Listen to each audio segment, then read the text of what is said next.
They said the town had rules. They said the badge meant authority. And they said a man passing through should keep his head down. But when a quiet former Navy SEAL walked into Ashford with an aging German shepherd at his side, something old and dangerous was awakened. Because power hates being questioned, and cruelty always looks for the innocent. What happens next will make you believe in quiet miracles and second chances for the forgotten. Before we begin, tell me where you are watching from. Drop your country in the comments below. And if you believe no child or animal should ever face fear alone, hit subscribe now and share this story with someone who needs hope. Ashford, Oregon, lay at the edge of the forest like a town that had learned to survive by staying small. Tall pines crowded its borders, their dark trunks rising straight and unyielding, blocking the wind but trapping the cold. Even in early autumn, the air carried a persistent chill, damp and metallic, scented with wet bark, old leaves, and the faint trace of fuel from trucks that passed through without stopping. A low gray sky hung overhead, heavy and unmoving, as if it had forgotten how to clear. Morning arrived slowly in Ashford. Fog clung to the streets, pooling along sidewalks and wrapping itself around street signs and storefront windows. Buildings stood worn but upright, their paint faded by years of weather that showed no mercy and offered no drama, only endurance. This was a town shaped not by ambition, but by routine. Things lasted here longer than they should have, and change came quietly, if it came at all. A dark green pickup truck turned off Highway 26 and rolled onto Main Street. Its engine hummed evenly, neither hurried nor hesitant. The truck was older, its edges softened by time, but it had been cared for. No dents left unattended, no rust allowed to spread. It stopped near the curb across from a modest diner with a hand-painted sign that read, "Maple Fork, hot coffee, warm food." The driver stepped out. Ethan Cross moved with deliberate calm, his boots meeting the pavement without sound. He was 38, tall and broad-shouldered, though not imposing in the way men who sought attention often were. His build spoke of strength earned through repetition rather than display. He wore a dark canvas jacket, faded jeans, and boots marked by long use. His dark brown hair was cut short, threaded with gray at the temples. A neatly trimmed beard framed his face, drawing attention to a thin scar that traced his jawline. Old, clean, and unmistakably earned. Ethan's face held no obvious emotion. His features were angular, composed, shaped by years of discipline. His eyes, a muted gray, were steady and observant, scanning without appearing to look. They carried no hostility, but little warmth. It was the gaze of a man accustomed to assessing environments before relaxing within them. Calm, for him, was not the absence of tension. It was control over it. He turned back to the truck and opened the passenger door. The German shepherd stepped down smoothly, landing with controlled ease. Rex was large and well-built, his frame powerful without being bulky. His coat was thick and healthy, black across the saddle with deep tan along his legs and chest, dulled only slightly by travel dust. His muzzle showed early gray, marking him at around 8 years old. One ear bore a small notch near the tip, an old injury long healed. His amber eyes were alert, intelligent, and calm, reflecting a mind trained to wait rather than react. Rex did not pull at the leash or scan wildly. He stood close to Ethan's side, shoulder aligned, posture balanced. His presence was steady, purposeful. This was not a pet accustomed to indulgence, but a working dog shaped by consistency and trust. Whatever life Rex had lived before Ashford, it had required restraint. Together they crossed the street.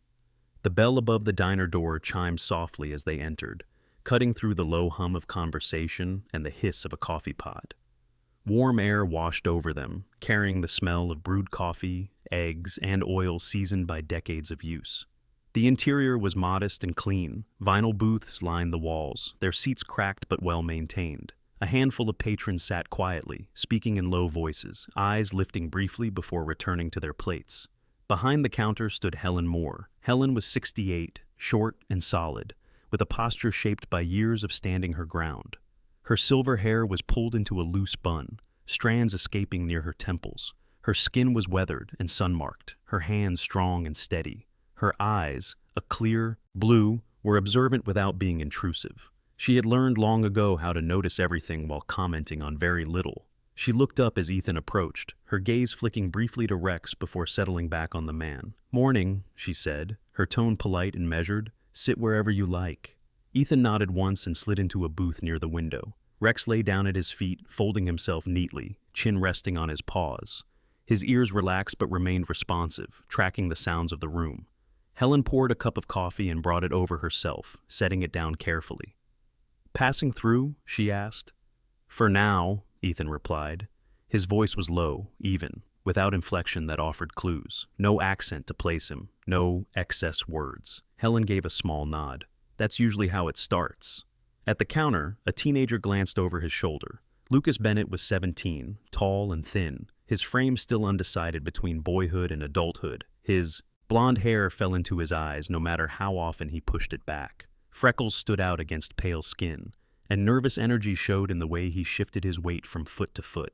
He wore a faded apron and moved with cautious purpose, eager to do well but unsure of his place. His attention lingered on Rex. "That's a big dog," Lucas said, attempting a grin. "Looks like he could clear the room."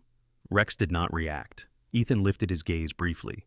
"He won't," Ethan said, "unless he has to." Lucas laughed softly, unsure whether it was a joke. Outside, the fog thinned just enough to reveal movement on the street. A patrol car rolled into view. It moved slowly, deliberately, tires crunching lightly against gravel. No siren, no urgency, just presence. Deputy Grant Holloway stepped out.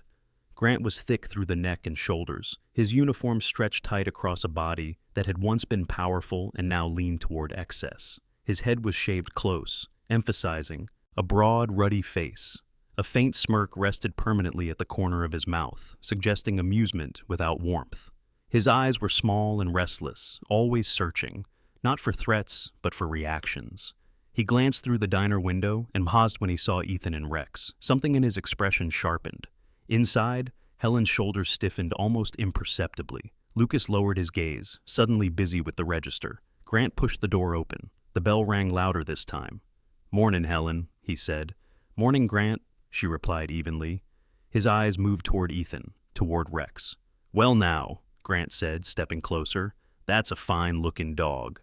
Ethan met his gaze calmly. "Morning," Ethan said. Grant smiled wider, though it did not reach his eyes. "We don't get many new faces around here. Town likes to know who's passing through." "I won't be long," Ethan replied.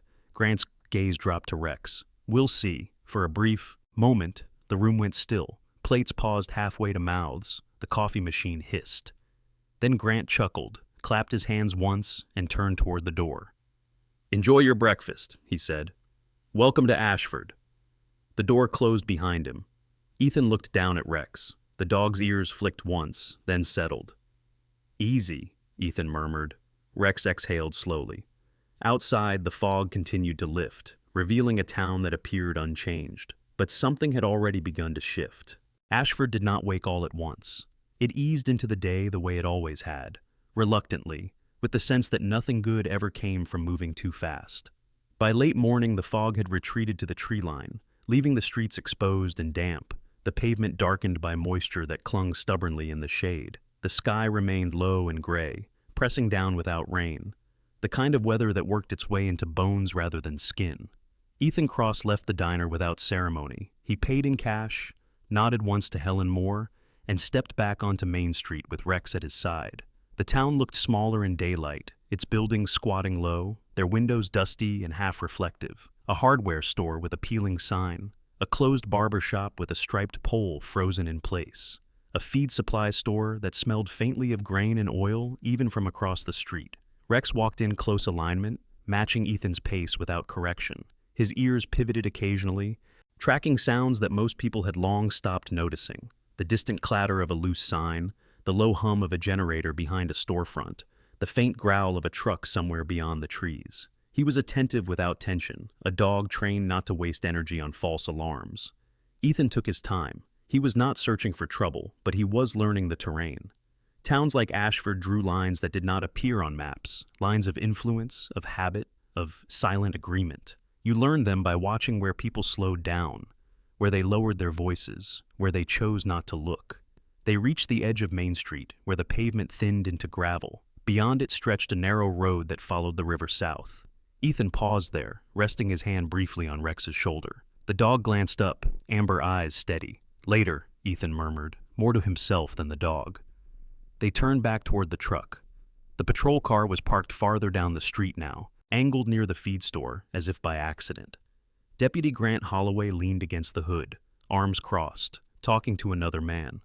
The second man was unfamiliar. He stood a few inches shorter than Grant, leaner, with a posture that suggested restraint rather than ease.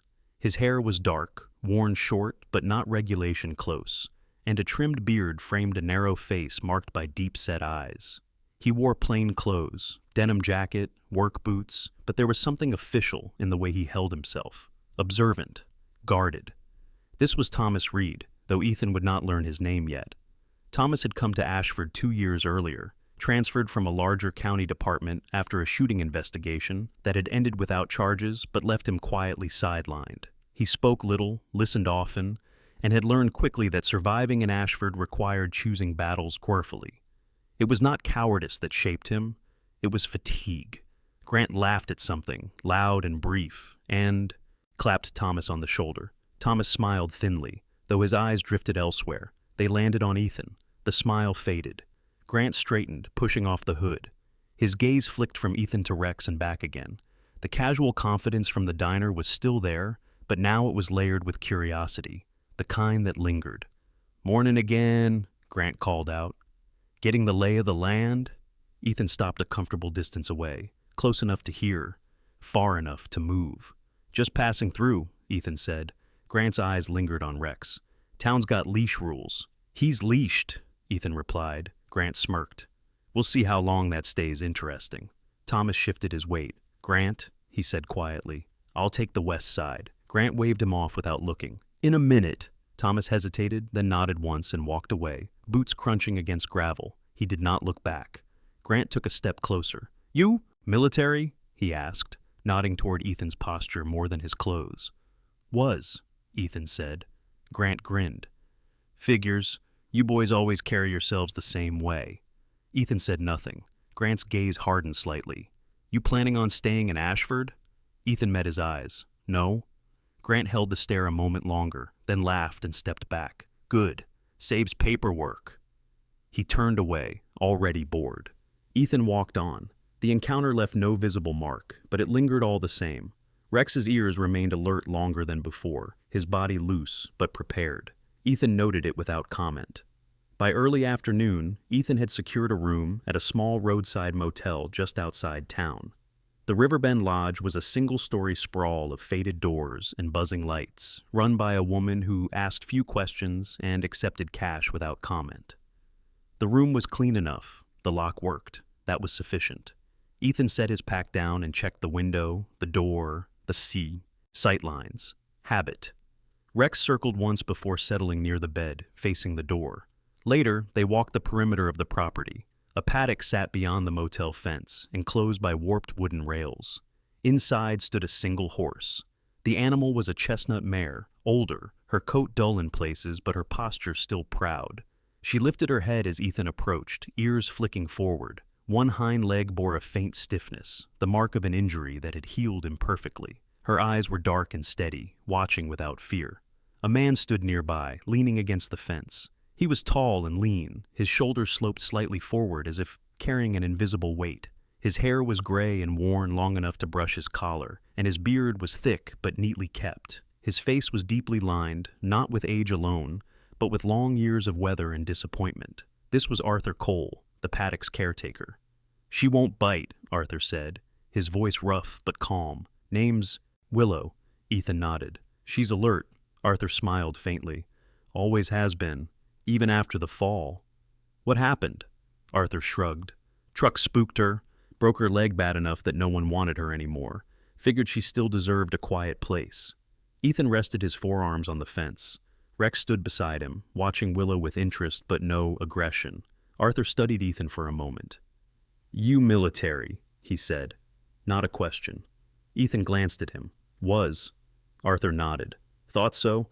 I was Army, long time ago." There was no camaraderie in his tone, just recognition. "She yours?" Arthur asked, nodding at Rex. "Partner," Ethan said. Arthur smiled a little wider at that. They stood in silence for a moment, the kind that did not need filling. As dusk approached, the town changed again. The streets grew quieter. the air colder. Lights flickered on one by one, illuminating windows that revealed very little. Ethan returned to the motel, fed Rex, and sat on the edge of the bed, boots still on. From the window, he could see the faint glow of patrol lights farther down the road. Grant was working late. Rex lifted his head, ears angling toward the sound. "Not tonight," Ethan said softly. Rex settled back down, but his breathing remained shallow, alert. Outside, Ashford folded itself inward, the way it always did after dark. People retreated into their homes, doors locked, conversations lowered. Ethan lay back and stared at the ceiling, listening to the distant river and the occasional rumble of a passing truck. He had no intention of staying. He rarely did, but towns had a way of revealing themselves slowly, and Ashford, he sensed, had not finished showing its edges. Ashford felt different on the third morning, though nothing visible had changed. The sky remained overcast, the air cool and damp, the streets quiet, but tension has a way of settling into places like dust, thin at first, almost unnoticeable, until it coats everything. Ethan sensed it the moment he stepped out of the Riverbend Lodge. The sound of the river seemed farther away than before. Even the birds were sparse, their calls brief and cautious. Rex walked beside him, steady as always, though his tail remained low and still. His gait was smooth, controlled, but his attention lingered longer on corners and passing vehicles. He was reading the town the way he had been trained to read unfamiliar ground, picking up on subtle shifts in rhythm. Nothing overt, just pressure. Ethan drove into town just after 8. The streets were already active in small, restrained ways. A delivery truck idled behind the grocery store. A pair of men stood smoking outside the hardware shop, speaking in low voices that stopped when Ethan passed. The patrol car was parked near the post office this time, angled so it could see both ends of Main Street. Grant Holloway was inside it. He sat behind the wheel with the window down, forearm resting on the door, sunglasses hiding his eyes. His posture was relaxed, but there was intention in the way his head tracked movement. He was not patrolling, he was watching. Ethan parked near the feed store and stepped out. Rex followed, calm and aligned. Grant did not move. He did not call out. He did not smile. He waited. Ethan noted the position of the car, the line of sight, the lack of witnesses nearby. He filed it away and continued walking. The feed store smelled of grain, oil, and old wood.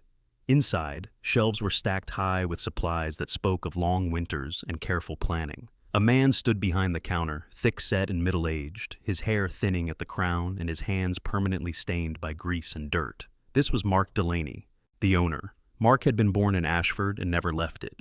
His shoulders were broad but sloped, his posture shaped by years of lifting and compromise. A heavy mustache shadowed his upper lip, gray creeping in at the edges. His eyes were tired but kind, the eyes of a man who had learned when to speak and when silence was safer. He glanced up as Ethan entered, then down at Rex. "Morning," Mark said cautiously. "Morning," Ethan replied. Mark hesitated, then nodded toward Rex. "Well-behaved dog." "He works at it," Ethan said. Mark smiled faintly at that, and rang up a bag of feed Ethan hadn't strictly needed, but found himself buying anyway. As he slid the receipt across the counter, Mark leaned in just enough to lower his voice. "You passing through town?" he asked. "For now?" Mark nodded. "Town's been on edge." Ethan met his gaze. "About what?" Mark shrugged, though his jaw tightened. "Same things as always, different faces." Ethan didn't. "Push." He thanked him and left. Outside, Grant's patrol car rolled forward slowly, stopping just short of blocking Ethan's path. Grant leaned out the window. "You got business here?" he asked. "Just shopping," Ethan replied. Grant's lips twitched. "Town's not a tourist stop." "I noticed." Grant laughed quietly. "Good. Means you're paying attention." His gaze dropped to Rex. "Dog looks expensive. Not for sale." Grant straightened, his smile fading. "Everything's for sale, sooner or later." Ethan met his eyes. "Some things aren't." For a moment, Grant's jaw tightened. Then he waved a hand dismissively and pulled away, tires crunching louder than necessary as he drove off. Rex exhaled slowly once the car was gone. That afternoon, Ethan returned to the paddock. Arthur Cole was there, mending a section of fence with slow, deliberate movements. Willow stood nearby, her head lowered as she grazed, one ear flicking toward the sound of footsteps. Arthur straightened when he saw Ethan, wiping his hands on his jeans. "He's watching you," Arthur said without preamble. Ethan nodded. "I know." Arthur's eyes shifted toward Rex. Dog, too. Ethan rested a hand briefly on Rex's neck. He notices. Arthur studied them both for a moment. Grant's not a good man, he said finally. Not a bad cop in the usual ways. Worse. He likes being seen. What happened to make him that way? Ethan asked. Arthur sighed. His father wore the badge. Town hero. Died young. Grant's been trying to live up to the story ever since. Problem is, stories don't bleed. People do. Willow lifted her head and took a step closer, her dark eyes calm but curious. Rex watched her carefully, tail still. After a moment, she lowered her head again, accepting his presence. Arthur smiled faintly. She doesn't trust easy. Neither does he, Ethan said. As evening approached, clouds thickened, darkening the sky. The air grew heavier, charged with the promise of rain. Ethan returned to the motel as dusk settled, the lights flickering on one by one along the road. Inside his room, he cleaned Rex's paws, checked his ears, his ribs, his joints. Habit again. Rex accepted it calmly, eyes half-lidded, though his body remained ready. A knock came at the door. Ethan stilled. Rex's head lifted, ears forward. Ethan opened the door just enough to see the man outside. Thomas Reed stood there, hands visible, posture careful. Mind if I talk to you for a minute? Thomas asked. Up close, Thomas looked older than Ethan had first thought. Lines marked the corners of his eyes, and a faint scar ran along his right cheekbone, partially hidden by his beard. His gaze was steady but tired. Ethan opened the door wider. Make it quick. Thomas nodded. Grant's been asking questions about you, about the dog. Ethan said nothing. Thomas exhaled. I'm not here to make trouble. Just letting, Why? Ethan asked. Thomas hesitated. Because I've seen where this goes, and because the dog doesn't deserve it. Rex watched him intently. Thomas glanced down, then back up. Keep him close, he said, and keep your head down. He turned and walked away before Ethan could respond. That night, rain finally came. It fell hard and fast, drumming against the motel roof, washing the dust from the road and turning the paddock soil dark and heavy. Thunder rolled in the distance, low and persistent. Ethan lay awake, listening. Rex shifted once, then settled, his breathing slow but alert. Outside, Ashford held its breath. Morning arrived in Ashford with a restless edge. The rain from the night before had left the town rinsed but unsettled, puddles clinging to the edges of cracked pavement, the river running higher and louder than it had the day before. Low clouds broke apart unevenly, allowing thin bands of light to slip through, sharp and fleeting.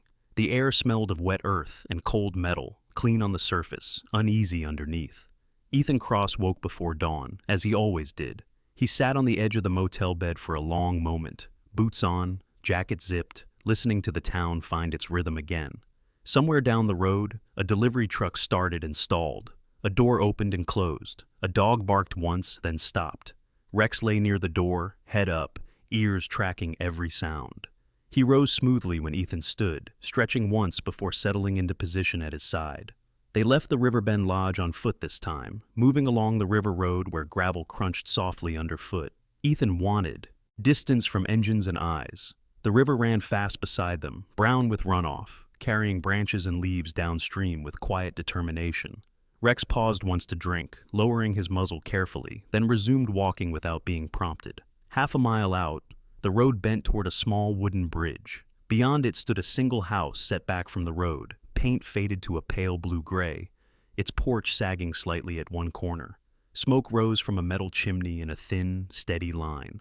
A man stepped onto the porch as Ethan approached. He was tall, though age had bent him slightly forward. His hair was white and cut short, his beard full but carefully trimmed, giving his face a severe, deliberate symmetry. His eyes were dark and sharp beneath heavy brows, and his movements were precise, despite the stiffness in his left leg. This was Henry Walsh. Henry had been a deputy in Ashford for over 25 years before retiring. He had worn the badge during quieter times, when the town still trusted the uniform without question. A shooting 10 years earlier, ruled justified but never truly resolved, had changed him. He left the force soon after, carrying both guilt and clarity in equal measure. Henry studied Ethan for a moment before speaking. "You walk like you expect the ground to shift," he said. Ethan stopped at the edge of the porch steps. "Old habit." Henry's gaze dropped to Rex. "Dogs trained." "Yes." Henry nodded once. "Good. Means you listen to each other." Rex sat calmly, eyes forward, posture alert but relaxed. Henry leaned on the porch railing. Grant's been pushing people, he said without preamble. More than usual. Ethan waited. He's been stopping folks for nothing, running names that don't need running, looking for leverage. Henry's jaw tightened. That's how it starts when a man's afraid of losing control. What makes him afraid? Ethan asked. Henry exhaled slowly. State review's coming, quietly. He knows it. Ethan filed that away. Why tell me? Henry met his gaze. Because you won't flinch, and because that dog makes him nervous. Rex's ears flicked once at the mention of him. Henry straightened with effort. Be careful, he said. Grant doesn't like witnesses, especially the kind that don't look away. Ethan nodded. Thank you. They turned back toward town as the light strengthened. By late morning, Main Street had filled again, though the movement felt constrained. People went about their errands, but conversations cut short when patrol cars passed. Grant was not alone today. A second cruiser followed him, driven by a younger officer whose name Ethan did not know. A broad-shouldered man with a trimmed beard and uncertain posture. He kept glancing at Grant, mirroring his movements without conviction. At the grocery store, Ethan ran into Sarah Mitchell. Sarah was in her early 40s, average height, with a slim build shaped by long hours on her feet. Her auburn hair was pulled into a low ponytail, strands escaping around her face. Fine lines marked the corners of her eyes, deepened by worry more than age. She wore a light jacket over scrubs, her hospital badge clipped to the pocket. She noticed Rex first, smiling despite herself. He's beautiful, she said softly. He keeps me honest, Ethan replied.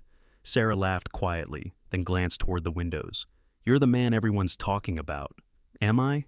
She nodded. You don't blend in, not the way people here do. What way is that? She hesitated. We learn when to stay small.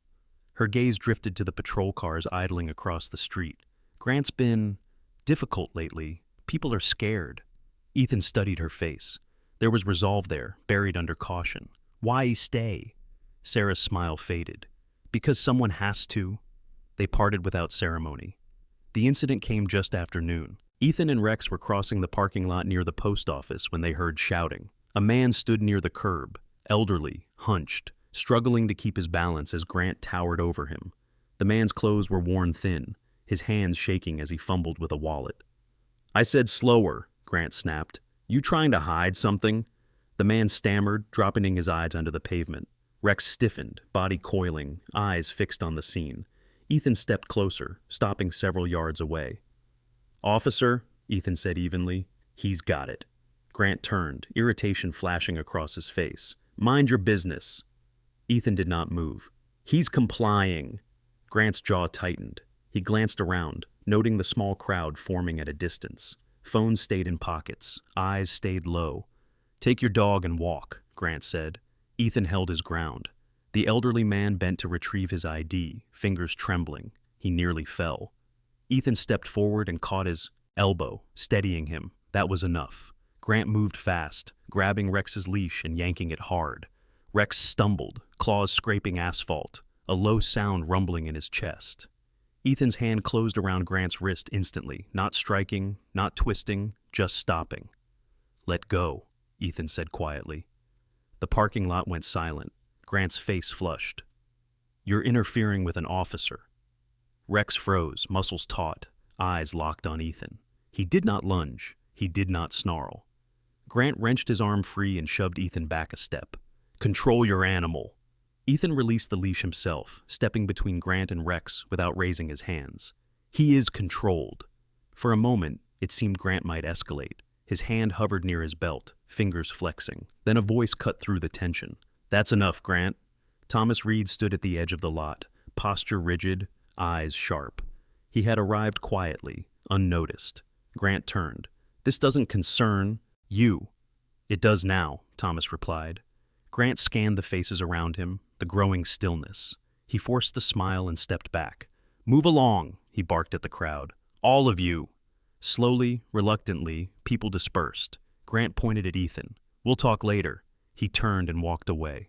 Ethan knelt beside Rex, checking his collar, his ribs, his paws. Rex leaned into him briefly, breath steadying. You did good, Ethan murmured. Rex exhaled. The town resumed its rhythm, but the crack had formed. Ashford did not forget the incident in the parking lot. It carried it quietly, the way small towns carry bruises, by touching them carefully and pretending they did not hurt. By the following morning, the sky had cleared into a pale, colorless blue, and sunlight reflected sharply off wet pavement, making everything look cleaner than it felt. The river still ran high, swollen from the rain, its steady roar a constant reminder that pressure, once built, always sought a way forward. Ethan Cross moved through town with the same restraint he always had, but he felt the shift. People noticed him now, not openly, not boldly, but in glances held a fraction too long, in conversations that stopped when he passed. Rex walked at his side, posture calm but alert, his ears rotating slowly, reading the environment with practiced precision. The dog was not anxious. He was attentive. There was a difference, and Ethan knew it mattered.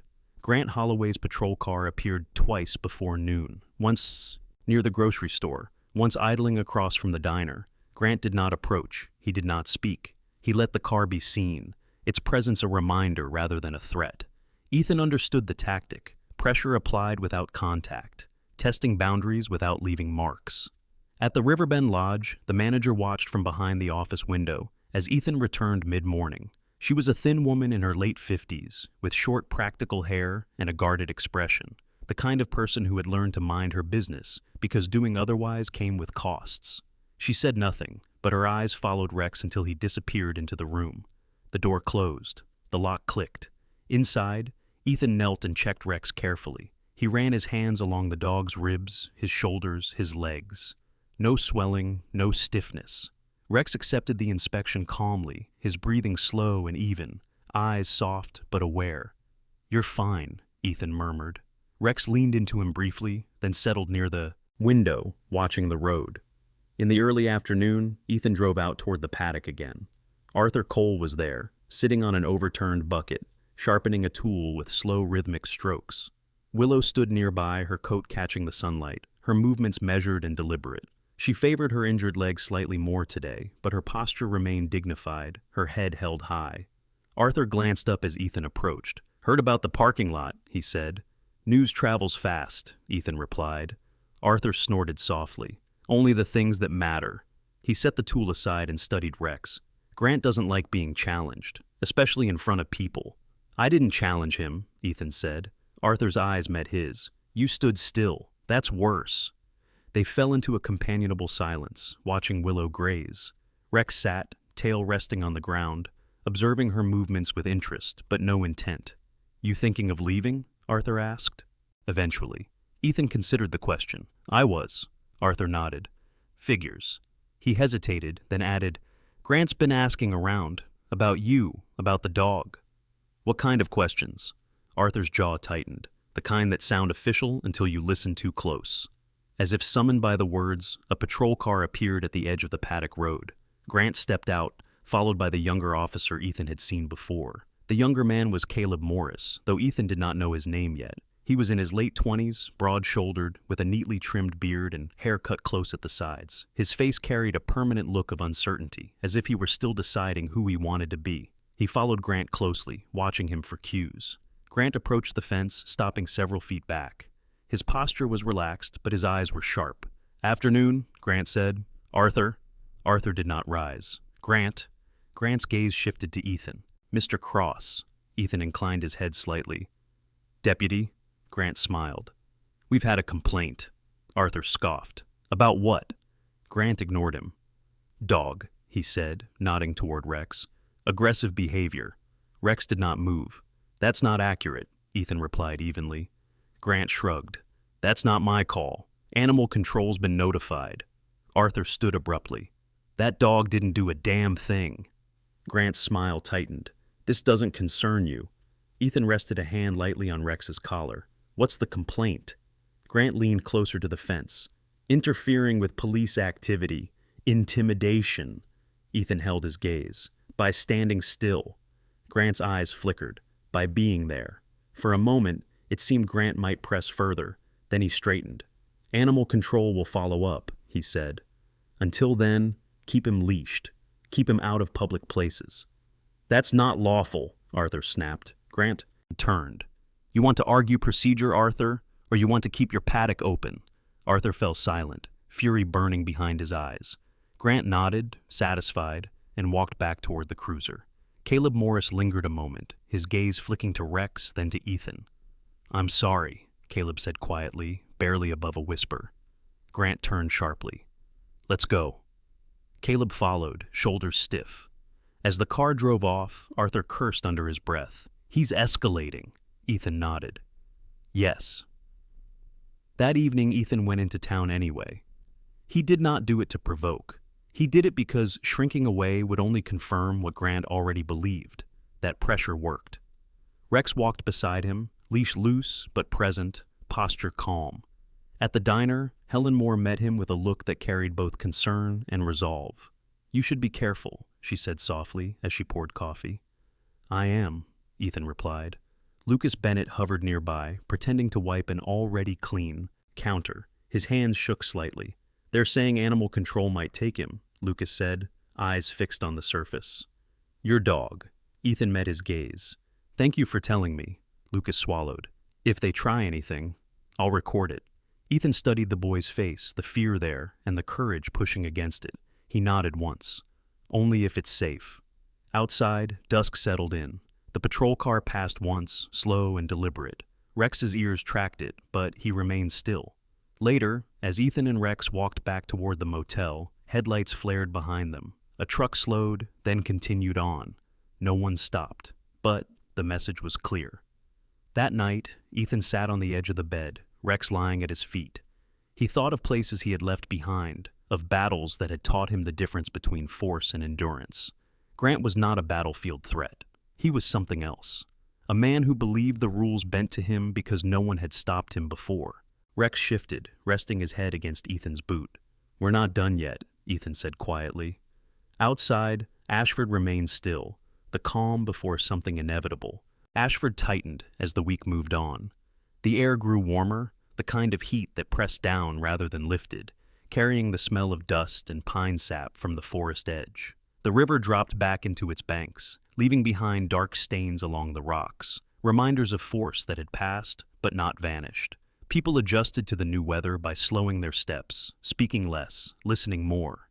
The town had learned that stillness could be a form of protection. Ethan Cross felt the pressure building in smaller, more deliberate ways.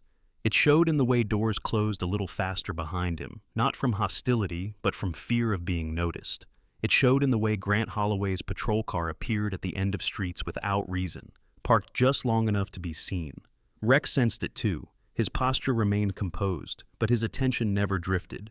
He slept lightly now, waking at unfamiliar sounds, his breathing shallow until Ethan's presence steadied him. The notice came on a Thursday morning. Ethan returned to the Riverbend Lodge to find a folded paper wedged beneath his door. He read it once, then again, slower. It was brief, typed, official in appearance. Notice of Compliance Review. Animal Control.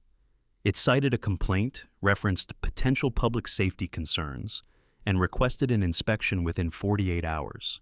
Ethan set the paper down on the table. Rex watched him closely, ears angled forward. "Nothing yet," Ethan said quietly, "but it's coming."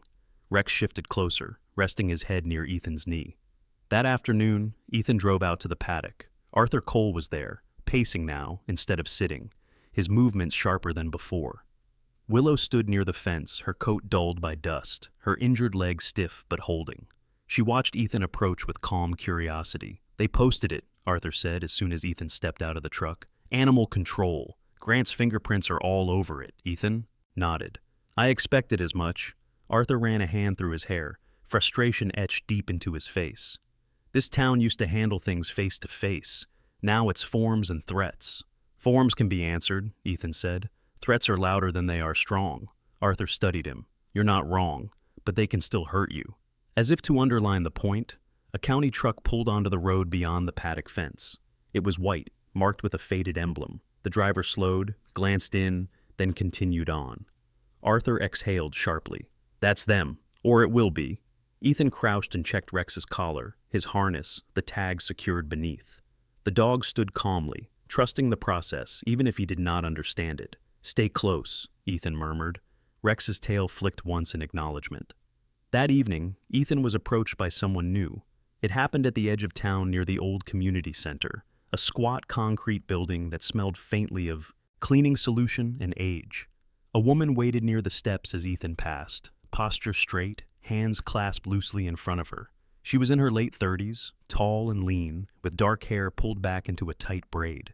Her face was angular, her expression composed but alert. She wore jeans, a plain jacket, and sensible boots, and carried herself with the confidence of someone accustomed to being heard. "Mr. Cross," she said. Ethan stopped. "Yes?" "My name is Laura Finch," she said. "I work with the county." Her eyes dropped briefly to Rex, assessing rather than judging. "Animal welfare liaison." Ethan waited. "I won't pretend this is neutral," Laura continued.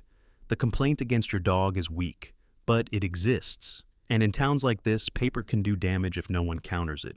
Ethan studied her face. "Why are you telling me?" Laura hesitated. "Because I've seen this before, and because your dog isn't the problem." Rex remained still, his gaze steady. "You'll need documentation," Laura said. "Training records, veterinary history, anything that shows control and purpose." "I have it," Ethan replied. Laura nodded once. "Good. Animal control will come tomorrow morning. I can't stop them, but I can be there." "Thank you," Ethan said. Laura's expression softened slightly. "Be ready." She turned and walked away, boots echoing softly against concrete. That night, sleep came slowly. Ethan lay awake, listening to the hum of insects and the distant sound of a truck shifting gears on the highway. Rex slept near the door, body aligned, ready. Ethan thought of other nights, other waiting. He knew the difference between fear and preparation. Morning arrived too quickly. The animal control truck rolled in just after 9. 2 people stepped out. The first was a man in his early 50s, heavy-set, with thinning hair and a mustache that drooped at the corners. His name tag read Dennis Hale. He moved. With bureaucratic confidence, clipboard tucked under his arm, eyes already scanning for compliance. The second was younger, a woman in her late 20s with a compact build and sharp eyes. Her dark hair was pulled into a low ponytail, and her movements were efficient, practiced. This was Maya Ortiz, Dennis's partner. She looked at Rex with professional interest, not fear. Grant Holloway's patrol car idled behind them. Grant stepped out slowly, hands resting on his belt, expression neutral but watchful. "Morning," he said. "Here to help." Laura Finch arrived moments later, her presence a quiet counterweight. Dennis cleared his throat. "We've had a report." Ethan handed over the folder he had prepared. Training certifications, veterinary records, photographs. Dennis flipped through them, his brow furrowing slightly. "That's a lot of paperwork for a dog," Grant said lightly. "That's because he's not just a dog," Ethan replied. Grant's eyes narrowed, but he said nothing. Maya knelt a short distance from Rex, observing. "May I?" she asked. Ethan nodded. Maya extended her hand slowly, palm down. Rex did not move toward it, but he did not retreat. His breathing remained steady, his posture neutral. Maya smiled faintly. "He's well trained," she said. "Responsive, calm." Grant shifted his weight. He growled at an officer. Maya glanced up. Context matters. Dennis hesitated, flipping another page. "We'll need to observe him in a public setting." Grant smiled. "Perfect." They moved toward the sidewalk. A small crowd gathered at a distance. Helen Moore, standing with arms crossed. Lucas Bennett, phone half hidden in his hand. Arthur Cole at the fence line. Sarah Mitchell watching from across the street, her jaw tight. Dennis asked Ethan to walk Rex down the block. Ethan did so calmly. Rex heeled perfectly, ignoring passing bars, ignoring voices. Grant stepped closer, deliberately crowding their space. Rex's ears flicked, but he did not react. "See," Grant said. "Intimidating." Maya shook her head. "No." Grant's smile vanished. Without warning, he reached out and tugged Rex's leash hard. The movement was abrupt, aggressive. Rex stumbled a half step, muscles tensing. A low sound rose in his chest, controlled but unmistakable. Ethan moved instantly, stepping between Grant and Rex, one hand steadying the leash, the other raised, not in threat, but in boundary. "Don't," Ethan said quietly. The word carried weight. The crowd inhaled as one. Grant's face flushed. "Control your animal." "I am," Ethan replied. "And I'm controlling you." Dennis stared, stunned. Maya stepped back, eyes wide. Laura's voice cut in, clear and sharp. That's enough. This inspection is over. Grant rounded on her. You don't get to decide that. Laura held his gaze. Actually, I do. Dennis swallowed. We'll file our report. Grant opened his mouth to argue, then closed it. The eyes on him were too many now. He stepped back, anger simmering beneath the surface. As the animal control truck pulled away, Rex leaned briefly into Ethan's leg, grounding himself. Ethan knelt, checking him quickly. You did good, he murmured. Grant watched from beside his cruiser, fists clenched. This isn't over, he said. Ethan met his gaze. No, he agreed. It isn't. The town did not disperse right away. People stood where they were, something unspoken passing between them. A line had been crossed. Ashford did not return to normal after the inspection. It could not. Something essential had shifted, not loudly, not all at once, but enough to be felt in the way people carried themselves. The air that morning was sharp and dry. The sky washed pale blue after days of pressure. Sunlight caught on windows and puddles, making everything appear exposed, as if the town had been pulled into the light before it was ready. Ethan Cross woke early, as he had every day since arriving. He did not reach for his boots right away. Instead, he listened. The distant river. A truck starting and idling. Footsteps passing outside the motel room, slower than usual. Rex lay near the door, head lifted, ears forward. He had not slept deeply, neither had Ethan. They moved through town just after 8, not to provoke, not to retreat, simply to exist where they had every right to exist. Rex walked beside Ethan with the same measured pace, leash loose, posture neutral. The dog's coat caught the light now, black and tan sharply defined, his movements fluid despite the tension that lingered in the air. He was 8 years old, no longer young, but experience had replaced speed with judgment. He did not miss much. People noticed. At the diner, Helen Moore stood at the counter, arms folded, watching Main Street through the front window. She looked smaller somehow, but her posture was straighter than it had been days before. When Ethan entered, she nodded once, firm and deliberate. Coffee's on the house, she said. Ethan shook his head slightly. I'll pay. Helen met his eyes. Not today. Lucas Bennett hovered near the counter, phone tucked into his apron pocket. His hands still shook when the doorbell rang, but he did not hide them anymore. He looked at Rex and smiled, quick and genuine. Outside, a patrol car slowed as it passed, then kept going. Grant Holloway did not stop. That absence was louder than his presence had been. By mid-morning, word spread quickly, the way it always did in towns that survived on whispers. Animal Control had filed a neutral report. No violations, no action required. The paper trail Grant had hoped to create had failed to take root. That did not end things. It sharpened them. Ethan learned this when Thomas Reed found him near the community center, standing in the shade of a maple tree, whose leaves had just begun to turn. Thomas looked tired, more so than before. His jacket hung loose on his frame, and the lines around his eyes had deepened. He had shaved recently, but the shadow of a beard already marked his jaw, giving him a rougher edge than he likely intended. He's being careful now, Thomas said quietly. Ethan nodded. Careful men can still be dangerous. Thomas exhaled. Internal Affairs called this morning. Asked questions, not enough to act, enough to worry him. What happens next? Ethan asked. Thomas hesitated. Grant doesn't back down. He reframes, finds a way to make it look justified. Ethan glanced down at Rex. At whose expense? Thomas did not answer. He did not need to. That afternoon, Ethan returned to the paddock. Arthur Cole stood near the fence, his shoulders tense, his movements clipped. Willow grazed nearby, slower today, her injured leg stiff from the changing weather. She lifted her head when Ethan approached, ears flicking, eyes calm. They came by, Arthur said, asked questions. Who? Ethan asked, though he already suspected. Grant, and that young officer, Caleb. Arthur spat the name. Grant wanted statements about the dog, about you. And Caleb? Ethan asked. Arthur's expression softened slightly. He didn't say much, just listened. Rex lay down near the fence, watching Willow without interest fussed and crossing the space between them. The horse shifted once, then settled again, accepting his presence as she had before. They're testing loyalty, Arthur continued, seeing who will fold. Ethan nodded. And who won't? Arthur studied him. You planning to stay through this? Ethan did not answer immediately. He watched Willow take a careful step, adjusting her weight, refusing to favor weakness more than necessary.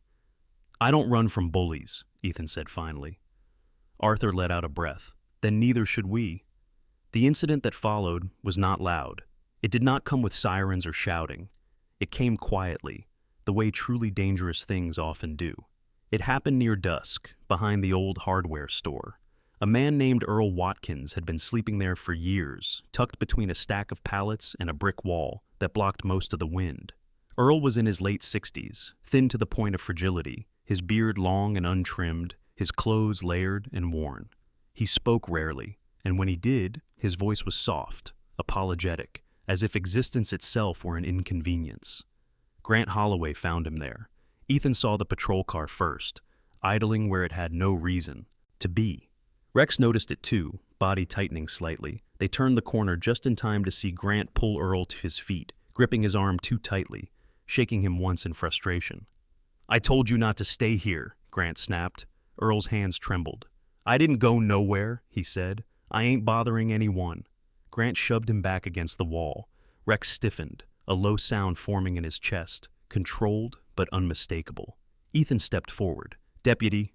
Grant turned, eyes bright with something close to satisfaction. "You again." Ethan kept his voice even. "Let him go." Grant smiled. "You always show up when things get interesting." Earl sagged against the wall, breathing hard. Ethan closed the distance by 2 measured steps. Rex remained behind him, leash loose but ready, posture aligned with Ethan's stance. "You're hurting him," Ethan said. Grant leaned closer. "He's resisting. He's standing," Ethan replied. For a moment, Grant seemed to consider his options. Then he made his choice. He yanked Earl forward and shoved him to the ground. The sound of bone against concrete was sharp and final. Everything stopped. Rex lunged half a step, then froze as Ethan's hand dropped to the leash. Steady, firm. "Stay," Ethan said. Rex stayed. Ethan knelt beside Earl, checking him quickly, hands gentle but efficient. Earl groaned, clutching his side. Behind them, footsteps approached. "Grant!" Thomas Reed's voice cut through the moment like a blade. He stood a few yards back, posture rigid, eyes locked on Grant. His jaw was set, his hands clenched at his sides. "What the hell are you doing?" Thomas demanded. Grant turned slowly. "Enforcing the law."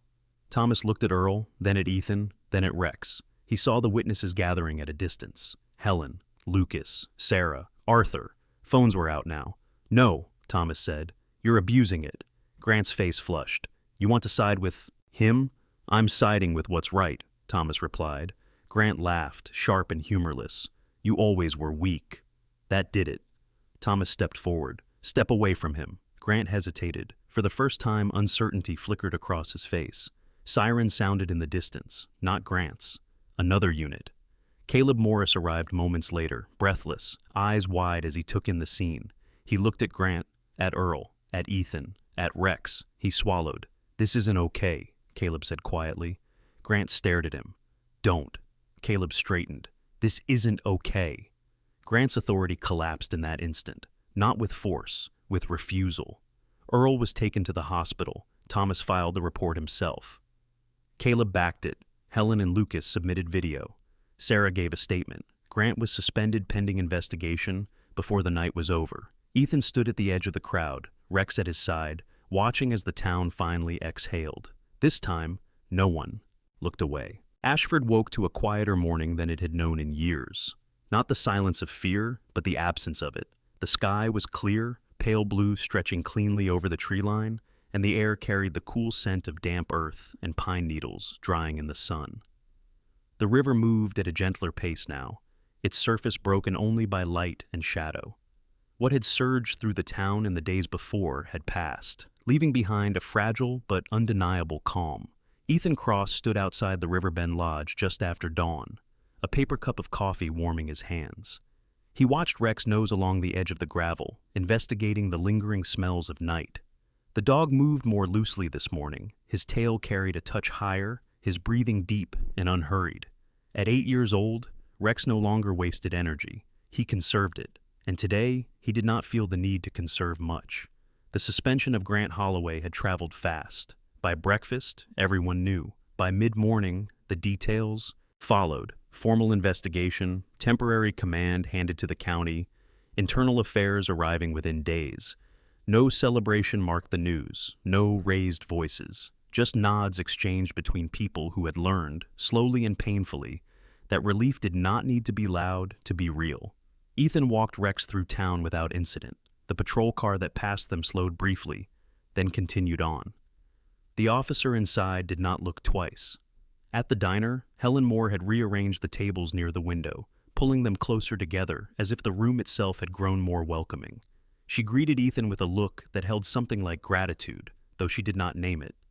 "Heard Earl's stable," she said as she poured coffee. "Banged up, but stubborn as ever." "Good," Ethan replied. Lucas Bennett arrived moments later, his posture noticeably different, straighter, less cautious. His phone sat openly on the counterwell, not hidden, not clutched. "They're saying the Bicky footage helped," he said, trying and failing to keep the pride from his voice. "That it mattered." "It did," Ethan said, "and it will again." Lucas nodded, absorbing that with the seriousness of someone stepping out of childhood. By late morning, Ethan drove out to the paddock. Arthur Cole stood near the fence, arms crossed, watching Willow move slowly along the far edge. The mare's coat shone in the sunlight, her steps measured but confident. She had rested well, and it showed. The stiffness in her injured leg was still there, but it no longer defined her. Arthur turned as Ethan approached. The tension that had lived in his shoulders for days had eased. "County called," Arthur said. "Said they're reviewing everything, all of it." Ethan nodded. "They asked if I wanted to file a formal complaint," Arthur added. "About Grant." "And?" Ethan asked. Arthur exhaled. "I said yes." They stood together, watching Willow pause to drink from a shallow trough. Rex lay down near the fence, chin on his paws, eyes half-lidded. The horse glanced at him once, then returned to her water. Trust had settled between them, not familiarity, but acceptance. Arthur broke the silence. "You don't seem like a man who stays in one place." "I'm not," Ethan replied. Arthur studied him. Town could use someone who knows how to watch without making noise. Ethan did not answer right away. The offer came formally that afternoon. Ethan was loading supplies into his truck when a county sedan pulled up beside him. A woman stepped out, tall and composed, her dark hair streaked with gray and pulled back neatly. She wore a blazer over practical clothes, her posture precise, her expression measured. This was Captain Elaine Mercer, interim commander assigned to oversee Ashford during the investigation. Captain Mercer had spent most of her career in larger jurisdictions, places where problems announced themselves loudly. Ashford was different. She understood that immediately. "Mr. Cross," she said, extending a hand. Ethan shook it. "I won't keep you long," she continued. "I've reviewed the reports, your statements, the footage. Your restraint prevented a much worse outcome." Ethan inclined his head slightly. "I did what was necessary." Mercer nodded. "That's often enough." She hesitated, then added, "The county is forming a temporary search and rescue auxiliary. Wild terrain, limited resources. We need experienced leadership." Ethan glanced at Rex. "He'd be welcome," Mercer said, following his gaze. Rex's ears lifted slightly at the sound of her voice. Ethan considered the road stretching beyond Ashford, the familiar pull of movement. Then he thought of the paddock, of the diner, of the way the town had finally chosen to see itself. "I'll help," he said. "For now." Mercer smiled once, professional and genuine. "That's all we can ask." The change was not immediate, but it was visible. In the days that followed, people spoke more freely. Doors stayed open longer. The patrol cars that passed through town did so without urgency or spectacle. Thomas Reed returned to his work quietly, the lines in his face softening. Caleb Morris transferred to a neighboring county, leaving behind a letter of apology for those he had failed to protect sooner. Earl Watkins was released from the hospital and given a room at the shelter 2 towns over. Sarah Mitchell checked on him twice a week, bringing soup and listening more than she spoke. Ethan trained with the new search and rescue team in the mornings. Rex moved through the exercises with calm precision, his age lending him patience younger dogs lacked. He no longer needed to prove anything. He simply worked. On a clear afternoon, Ethan walked Rex back into town and stopped at the diner. Helen set 2 mugs on the table without asking. One for Ethan, one filled with water for Rex. "You staying a while?" she asked. Ethan looked out the window, where Lucas laughed with a customer, where the street stood open and unguarded. "A little while," he said. Helen nodded. "Good." Later, as the sun dipped behind the trees, Ethan returned to the paddock one last time that day. Willow stood near the fence, ears forward, watching him approach. Arthur leaned on the gate, content, unhurried. "She's moving better," Arthur said. "She is," Ethan agreed. Rex stepped forward, sniffed the air, then sat beside Ethan, body relaxed. The road beyond the paddock stretched on, familiar and forgiving. Ethan knew he would walk it again someday. He always did. But for now, Ashford no longer felt like a place to pass through. It felt like a place that had found its footing again. And that, Ethan knew, was enough. Sometimes, miracles do not arrive with thunder or fire from the sky. They arrive quietly, through a steady hand that refuses to strike back, through a brave heart that chooses to stand still when fear demands silence, through ordinary people who decide that cruelty will not pass unchecked. The Bible tells us that God works through the least expected moments and the most unexpected people, not always through power, but through compassion, not through loud victories, but through quiet courage. In our daily lives, we may never face a badge, a weapon, or a moment this dramatic, but we are all given choices: to look away or to bear witness, to stay silent or to protect the vulnerable, to believe that even small acts of goodness can change the course of someone else's life. If this story reminded you that light still breaks through dark places, share it with someone who needs hope today. Leave a comment below and tell us what this story meant to you.